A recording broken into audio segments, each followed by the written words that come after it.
Welcome to my channel! So, dito, kumuha ako ng isang pasiwire at hinati ko sa dalawa ang isang pasiwire.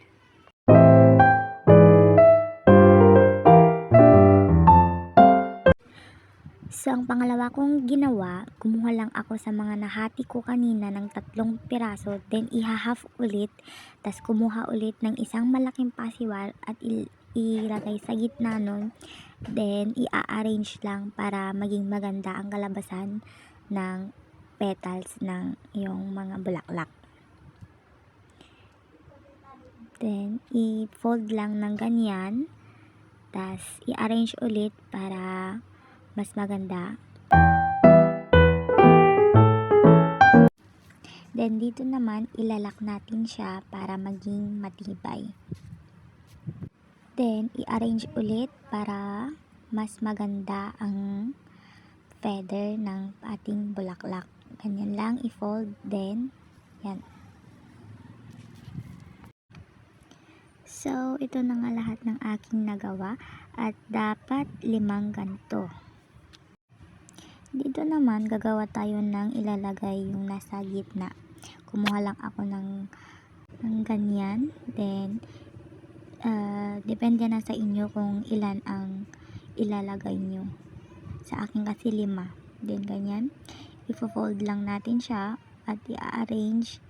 Then, i-twist para maging lock niya. Then, kumuha ako ng stick. At dito, ipipix ko siya dyan sa pasiwire para ma-lock din siya. Ganyan, i-twist-twist ulit. At tada! So, dito naman, umpisa na natin na mag-pix sa mga stem ng bulaklak. Ganyan lang siya. At paulit-ulit lang yan.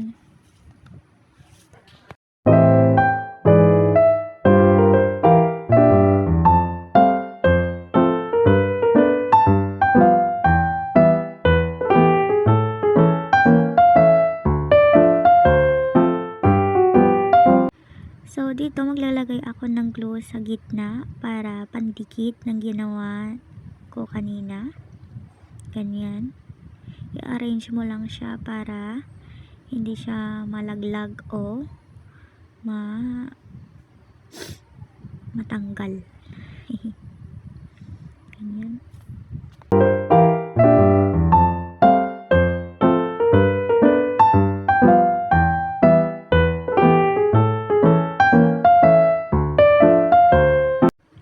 Next, iganyan mo lang para mabend pa siya at maging maganda ang kalabasan.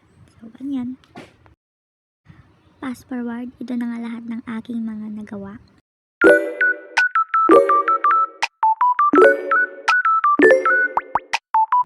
Thank you for watching!